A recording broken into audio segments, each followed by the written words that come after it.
Ukraine's President Volodymyr Zelensky has hailed the first anniversary of the Russian withdrawal from the Kiev region.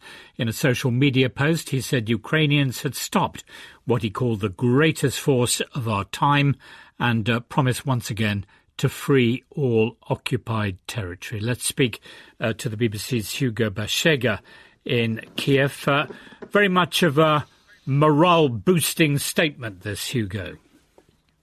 Yeah, it really is, Julian. And I think it's very important for the Ukrainians to remember what happened here last year. The Ukrainians stopped the Russian advance and changed the course of the war. The Russians believed that they would arrive in Kyiv in a matter of days, and obviously this didn't happen. So obviously people here are marking this victory. And I think it's also an opportunity to reflect on everything that happened in those towns, the horrors of the occupation. I was in Bucha on Friday. President Zelensky was there, marking 1 year since the Ukrainian forces recaptured this town. I think Bucha will forever be remembered as the site of some of the worst atrocities committed by Russian forces here in Ukraine. And I think what I saw in Bucha was a massive effort to rebuild what's been destroyed. And I think this is what is happening in Irpin, another town that was occupied by the Russians here in the Kyiv region. And I think that's the case in all towns and villages that have been recaptured by the Ukrainians. There is a massive effort to gather evidence of those possible war crimes. The Ukrainians want to investigate those allegations. But I think there's also an effort to perhaps turn the page and move on.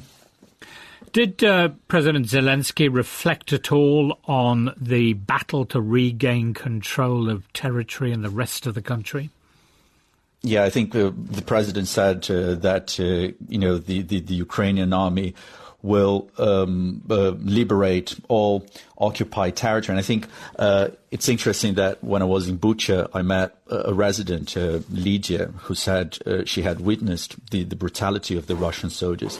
And she told me, yes, look, today we're here marking 1 day since this town was recaptured.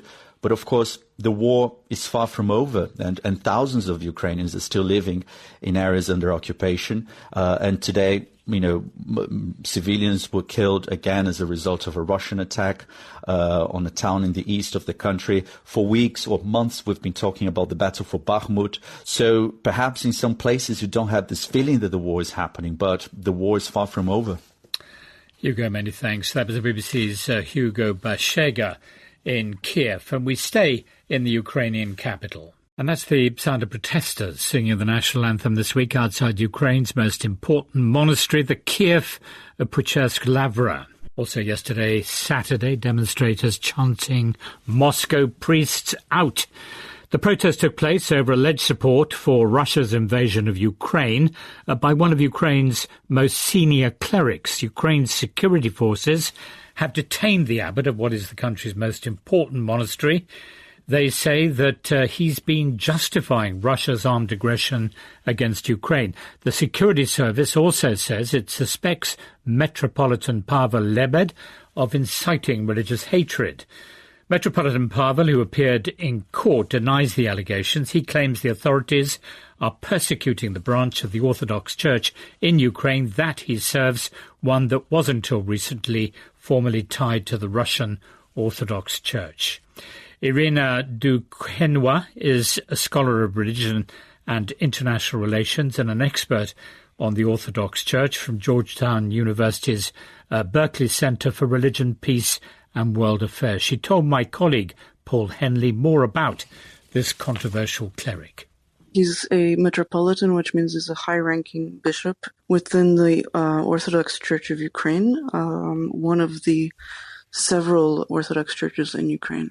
The reason why he's important is because he's also the abbot of the Kiev-Pechersk Monastery, which is the oldest Orthodox monastery, whether it's in Russia or Ukraine, but within that sphere of Orthodoxy. And do you know exactly what he said that's angered the government in Kiev? It's not what he's said, it's basically what he's done, which is that he, as the abbot of that monastery, is refusing to vacate it until a court case is settled that his monastery that his brotherhood has filed against the state, because they're being evicted and they're not accepting it. And that seems to be the main source of contention. It's not that he's been inciting religious hatred? No, I mean, it's basically what's happened is that over the course of this conflict that he has with a rival Orthodox group in Ukraine, some heated words were said as being sort of used as the reason to arrest him and kind of remove him from the position that he currently is occupying and deprive him of the right to speak to people for the next 60 days.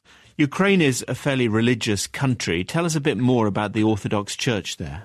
The Orthodox Church in Ukraine is very complicated. Up until 1991, the Orthodox community in Ukraine had, for the most part, been a unified part of the larger body known as the Russian Orthodox Church, which of course has headquarters in Russia, in Moscow, and which was understandable under the Russian Empire and then during the Soviet Union. And after the collapse of the USSR, obviously Ukraine became independent, and there was a portion of the Orthodox community in Ukraine that also wanted to have a fully independent church.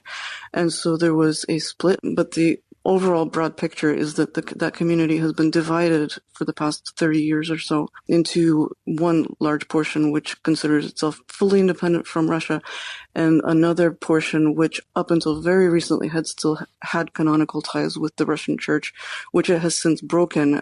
They're no longer part of the Russian Church functionally, but however, because they only broke off ties with Russia in May of last year, there is still some lingering stigma, you would call it, as, that they are sort of pro-Moscow when they really are not. But because they hadn't fully broken ties until a year ago, they are sort of seen in some circles as being less patriotic than the other Orthodox Church. So can we take with a pinch of salt that what Ukraine's security service says, which is there's a suspicion that this cleric has been justifying Russia's armed aggression against Ukraine? Everything that I've read and every expert in this field that I've spoken to, people who have done field work on this, they're all pretty much coming down on the side of this is a pretext. It's a conflict over property. It has nothing to do with his beliefs about the war. Voting is underway in Finland in a tightly contested race for a new parliament. Three party leaders all harbour hopes of emerging as Prime Minister. The incumbent, Sanna Marin of the centre-left Social Democrats, is being challenged by Petteri Orpo of the centre-right National Coalition Party and Erikka Purra of the far-right Finns Party. But the vote will be followed by negotiations over the shape of a governing coalition. Whoever takes control will steer Finland into membership of the NATO alliance, whilst having mixed opinions about Miss Marin's prime ministerial achievements. These voters in Helsinki agreed that the outcome is far from conclusive. I just feel like I have to vote because I think the rock star Marin's time is over. She did nothing good, so it's so close. But I'm excited to see tonight what's going to happen. Anything can happen. It's so tight. The three are so close to each other. She has been very, very good for our image. And also the issues that she taking care for, they mean a lot to me. So I hope she's still winning and the left side is winning. Well, let's speak to Teivo Teivainen, Professor of World Politics at the University of Helsinki. What have been the issues that have dominated this election campaign? It's mostly been the economy and especially the level of public spending emphasized by Sanna Marin and the Social Democrats versus more fiscal discipline and cuts emphasized by both of the main right-wing parties. To a lesser extent, there's also migrant workers where the differences between the two right-wing parties are clear. The far right wanting to curb migration and the others saying the economy needs that. Other issues are less important. Foreign policy could have become a big issue, but there's such a big consensus now in Finland around NATO membership that it's not a divisive issue in elections. And would you say that there was a surge of support for the right and the far right parties over the issue of migration? There has been, in particular, to the more far-right populist Finns party. They have been playing the migration card, as they always do, and there's been talk about gang violence, and it's attracting quite a few voters. They've had a recent upswing, and they might well turn out to be the party with most votes tonight. We'll see. It's too close to call now. And why is it that Sanna Marin seems to have lost some of her, what I think we heard a voter there talking about her rock star appeal? Well, the rock star appeal in Finland is something we know everybody in the world thinks about. Sanna Marin, she gets on the covers of magazines. In Finland, she's an ordinary politician. People who like her party tend to like her. People who don't like her party, the Social Democrats, tend to criticize her, whether it's about her dancing or her economic policy. So she's not done particularly badly in the polls. Normally in the political cycle of Finland, after 4 years of governing, the Prime Minister's party goes down in polls, and hers hasn't. It's just that the others are slightly ahead right now. So what are the opinion polls saying in advance of these elections? The latest ones say that the National Coalition Party of the centre-right is slightly ahead, less than 1 percentage point, followed by either the more far-right Finns party or the Social Democrats. Seemingly, the far-right Finns party has more momentum at the moment, but the last couple of days could have still changed something. It's really too close to call. Any of the three could win. But very briefly, it does look as though Finland is heading towards a coalition government. Finland always has a coalition government, which also means that even if tonight we will know who's number 1, number 2, and number 3 in the order of votes and seats, we will not know who will form the coalition. Professor, many thanks. That was Teuvo Teivainen, Professor of World Politics at the University of Helsinki. Coming up, we'll hear about white saviorism, the idea that white people come in as heroes to relieve or rescue those in the developing world in need of assistance, and why it needs a rethink. I have seen international humanitarian NGOs and the UN agencies come in and literally want to take over the relief assistance. And we have a history in many of our countries of very, very strong humanitarian ethos and organizations that have been working on this on the ground for decades. And they are completely sidelined. And the top stories from the BBC newsroom. President Volodymyr Zelensky has been celebrating the anniversary of the retreat of Russian forces from Kiev, claiming Ukrainian troops had defeated the biggest force of our time. And Prime Minister Benjamin Netanyahu has said Israel is exacting a heavy price following recent airstrikes on Iranian-linked targets in Syria. The French capital, Paris, was a pioneer in adopting electric or e-scooters for rent as a new form of urban transport. But after a chaotic introduction in 2018, the city authorities have progressively tightened regulations, creating designated parking zones, limiting the top speed and restricting the number of operators. But they remain controversial, with pedestrians and other road users like this cyclist complaining about reckless behaviour. As I pulled alongside him without any warning, he turned left very sharply, didn't look at all, slammed straight into me. My bike folded over, I slammed into the handlebars, and the bike then flipped and the seat hit me in the back. Well, a spate of fatal accidents has highlighted the dangers of vehicles that can currently be hired by children as young as 12, and voters in Paris are today being given a vote on rental e-scooters that could lead to a ban. David Belliat is the Deputy Mayor of Paris and a member of the Green Party. And is it okay to ask you how you voted, how you will vote? Yes, I have voted because we have decided to make a big citizen votation for this controversial electrical e-bikes.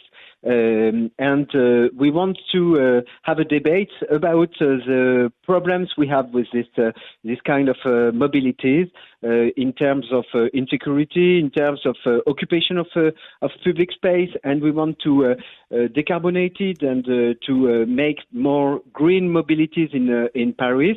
So there is a debate with these e-scooters, and this votation, this election, this kind of election is not exactly an election, is exactly the place to have these debates and to choose together. So I have participated, of course, and I have seen a lot of people participate to this morning to this votation. We will see this evening. I mean, as a member of the Green Party, I assume that you were very keen on the introduction of these electric scooters, but you must be disappointed at the way in which it's turned out, the fact that they have led to fatal accidents and a lot of injuries among pedestrians. Yeah, we had decided 2 years ago in 2020, 3 years ago in 2020 to regulate this e-scooter by reduce the number of engines, by reducing the number of operators in order to make more order in public space. But 3 years later, the situation is better, but it's not optimal. We had a lot of accidents with these e-scooters. We had a lot of problems with the occupation of public space, especially the pavement. And we had a lot of people who say, "Okay, I am in danger in public space in Paris." So it's a problem. It's a problem for us, and it's a problem for everybody who wants to live in security in Paris. So that's the debate. David Belliard, Deputy Mayor of Paris and member of the Green Party, many thanks. A delegation from South Africa's governing ANC party is in Moscow for talks with representatives of the pro-Putin United Russia Party. The ANC said the talks would include discussions on what it called the recalibration of the global order to reverse the consequences of neocolonialism and the prevailing unipolar world. South Africa has not condemned Russia's invasion of Ukraine and earlier this year took part in a joint military exercise with Russia and China. South African MP Obed Bapela is the leader of the delegation and joins us live now from Moscow. Mr. Bapela, the ANC, we all know, has long-standing ties with the Kremlin, dating back to the Soviet Union's support for the anti-apartheid struggle. But many would now argue that Russia is the aggressor after its invasion of Ukraine. Would you not agree? Well, look, we have taken a position not to condemn, neither to praise on the whole, but we are raising the matter with the United Russia in our bilaterals. And one of the issues, obviously, they have explained why they find themselves where they are. One, during the Soviet Union folding up, there was an agreement that also Pact will then be folded up, and on the West, NATO was supposed to have been folded up, and neither. The also Pact is gone, but NATO is still there. I mean, can I just say that unlike your Russian counterparts, you have the advantage of seeing all the footage from Ukraine and the kind of devastation that Russia is creating inside Ukraine. I mean, you must be personally horrified at what you see. Well, we see those pictures. They are indeed horrifying. And that is why in our engagement with United Russia, we have raised the issue that at some point there must be a ceasefire. There must be end of hostility. And we did ask, what is it that you will want to see taking you to those talks, if agreed, and the cessation of the war? And they've raised three fundamental issues. And we are still going to give a report to the ANC leadership first so that we internalize, we discuss, and the president can then engage with President Putin to say, we hear that if these three things can be on the offer, the war can come to an end with a ceasefire, pending the negotiations and the outcome of the negotiations. And if they go well, the devastation, obviously, of the war definitely will come to an end. And also ourselves, as the continent of Africa, we are feeling the pain of the war. Okay. The food prices, the energy crisis, not our load shedding, by the way, just the shortage of energy globally is becoming a crisis. And that is why we are talking that language, that at some point there must be peace, and then definitely for you to arrive at peace, you must have negotiations. Okay. I mean, you're personally horrified by those images from Ukraine. I would imagine that other members of the ANC are as well. But why can you not, as a government, as an ANC government, take a position on this and condemn Russia's invasion of Ukraine? Why is it so difficult? Is it because of your historical links? After all, what we are seeing here is one country's interference in the internal affairs of another. Well, look here. I mean, it's the issue. It is one. If you condemn, you close your doors to talk to anybody, because you will have condemned, push them to a corner, and they'll close their doors from you. You will never talk to them again. And I think the advantage that we have is because we have not been condoning, neither condemning the issue of the war in both sides of the coin, the Russia, and then also in Ukraine. And that is why the president of the ANC in South Africa is able to talk to both sides. And the doors is still open for us to persuade them by saying, can't you come to a ceasefire? Yeah, and I think that's what we are playing. And one day when that ceasefire comes, you will be happy to say we're able to then make it happen. I'm so sorry. We're out of time. Obed Bapela, the leader of an ANC delegation. A day after being discharged from hospital, Pope Francis has been presiding over a service marking Palm Sunday, which is taking place in St. Peter's Square at the Vatican. The 86-year-old pontiff arrived for the service by car, watched by a large crowd of worshippers. He then addressed the faithful at the start of the service. Nel nome del Padre, del Figlio e dello Spirito Santo. La pace sia con voi. Well, Palm Sunday is an event in the Christian calendar commemorating the day on which Jesus is said to have entered Jerusalem to be greeted by his followers waving palm fronds. The BBC's correspondent Jenny Hill is in Rome and joins us now. The Pope sounded frail. Did he look frail? It tended to fluctuate, actually, over the course of the Mass, which, took almost a couple of hours. There were points at which his voice did indeed sound rather weak, and he coughed a little bit. Perhaps that's not unexpected, given that he's just finished treatment for bronchitis. When he first arrived, I thought he looked rather sombre as he came through the crowds. But, at the end of the Mass, he got into what's known as his Pope-mobile, a small car, and kind of did a tour twice round St. Peter's Square. And, he was really waving rather energetically at the crowds, who were just delighted to see him. And I thought that actually the entire event ended on rather a more energetic note than perhaps many of us had expected. But, sure, there were times during the service when he did look rather tired, rather sombre. But he knows, I think, more than most, how important it was to the faithful that he be here, because this is a really important moment in the Christian church calendar. Palm Sunday kicks off what's known as Holy Week, which culminates next weekend with Easter Sunday. This is the most sacred time, the most important part of the church year for Christians. The Pope has raised, has he not in the past, the possibility of retirement? He has, repeatedly actually. He's indicated that were his health or faculties to fail him, then he would step down. Of course, historically, popes have tended to die in the job. His predecessor, though, did resign.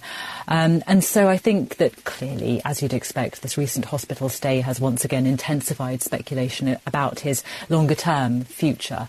And many look at him and think, well, he's 86 years old, he has a number of significant health problems. Might the time at which he chooses to step down come rather sooner than later?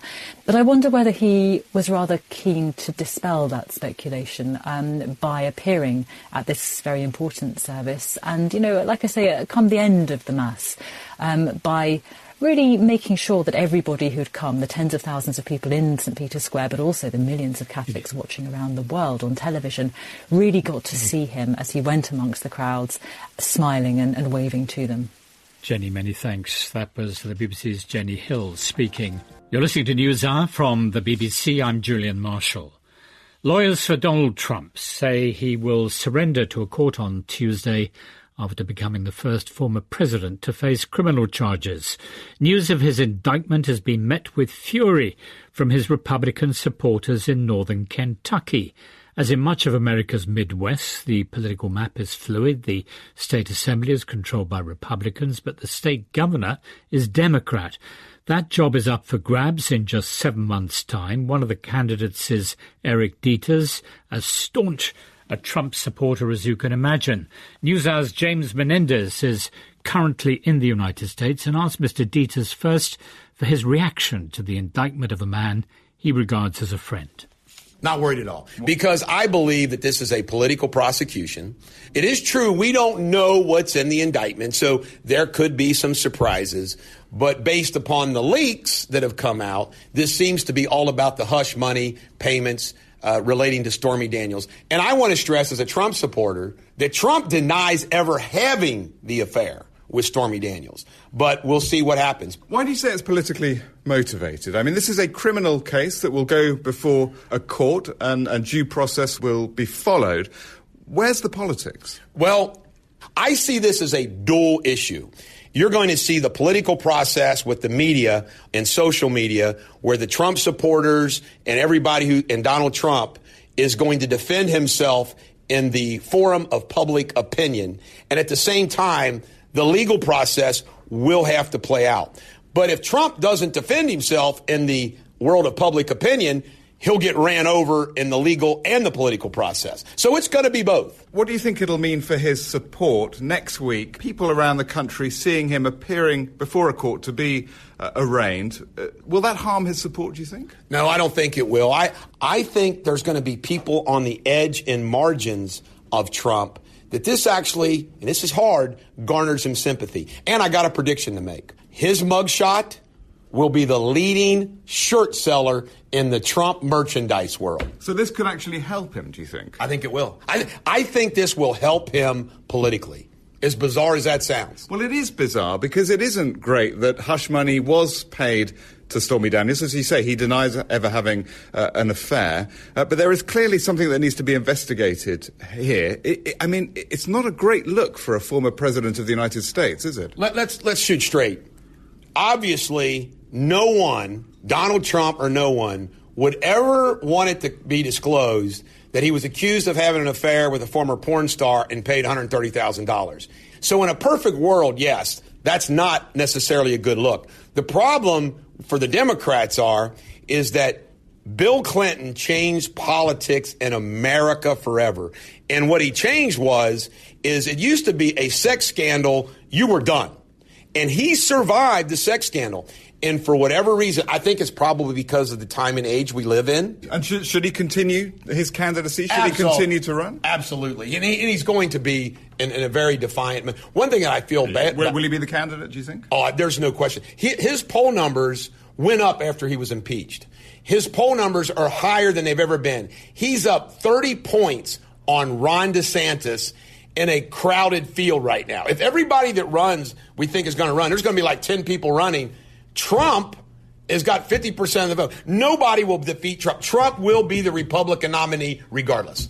And your support, well, you're running for governor of Kentucky, your support for him throughout this case, will that harm you, do you think? No, it'll actually help me because Trump supporters will use this as the guide to are you truly with us or not. So when running for Kentucky governor, standing up for Donald Trump, the Trump voters will say, you're true blue, we like you. I'm going to actually organize this Tuesday at a local pub a watch party for this for Trump supporters, where we can come together and cheer him on while he's arraigned. And yet, he is the first former president to face criminal charges. I mean, it's awful. That doesn't seem like something to boast about. Oh, no, it's awful. That's why he shouldn't prosecute him.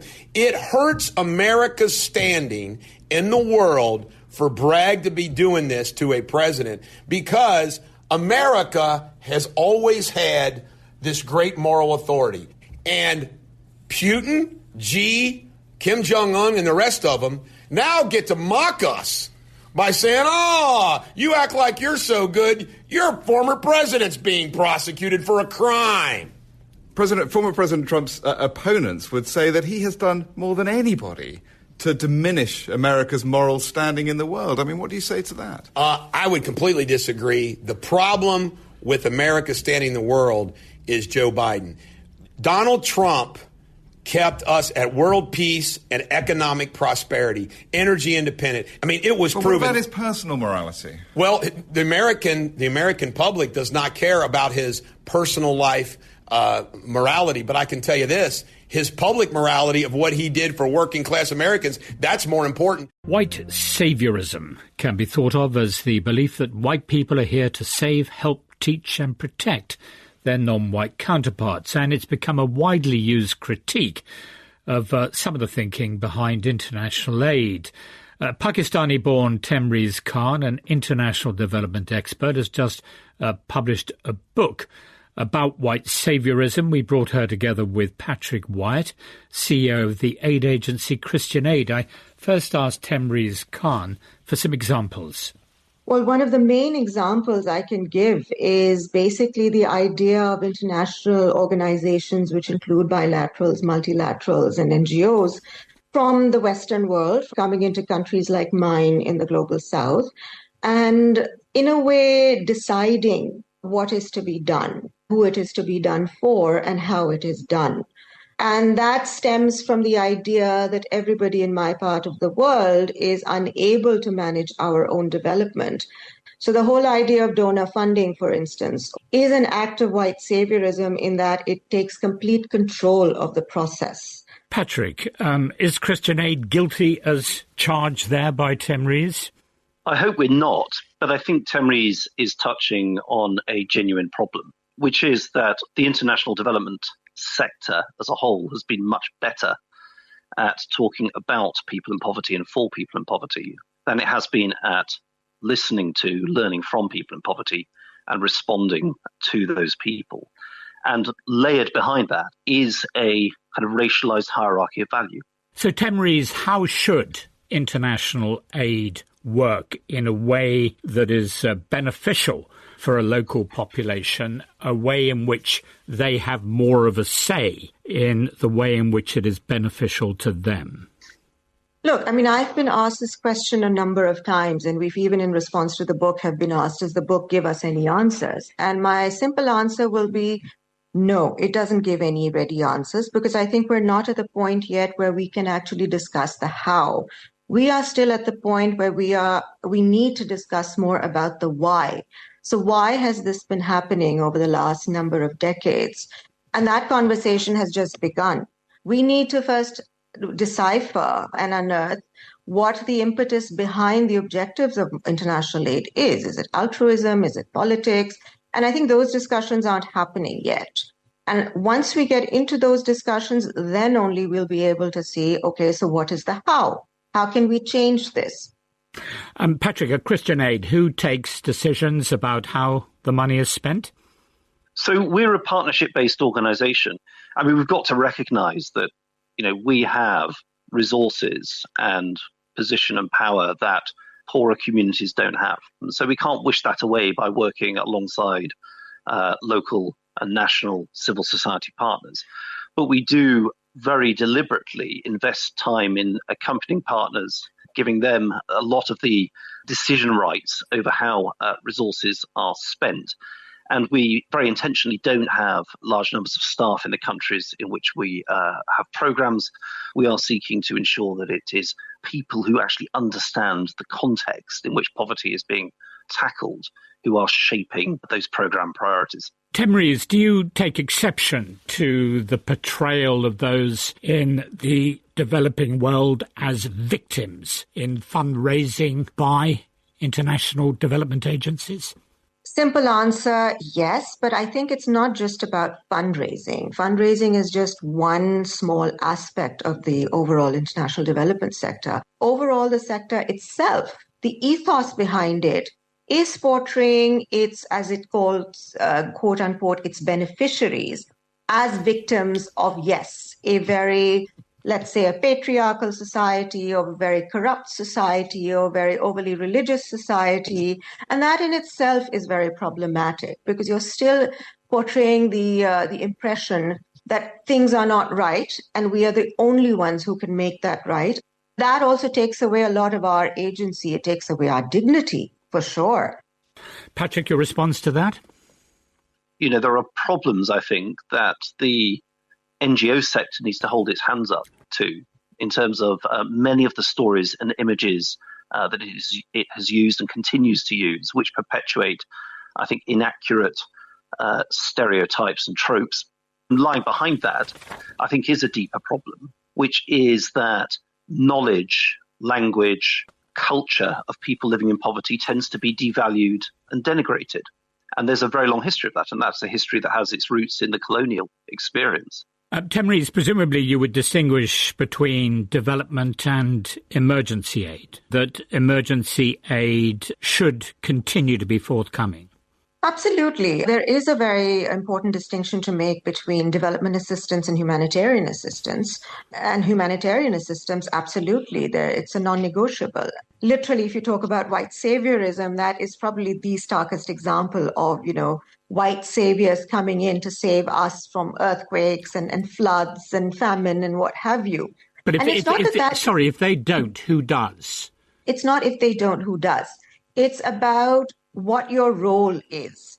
I have seen international humanitarian NGOs and the UN agencies come in and literally want to take over the relief assistance. And we have a history in many of our countries of very, very strong humanitarian ethos and organizations that have been working on this on the ground for decades.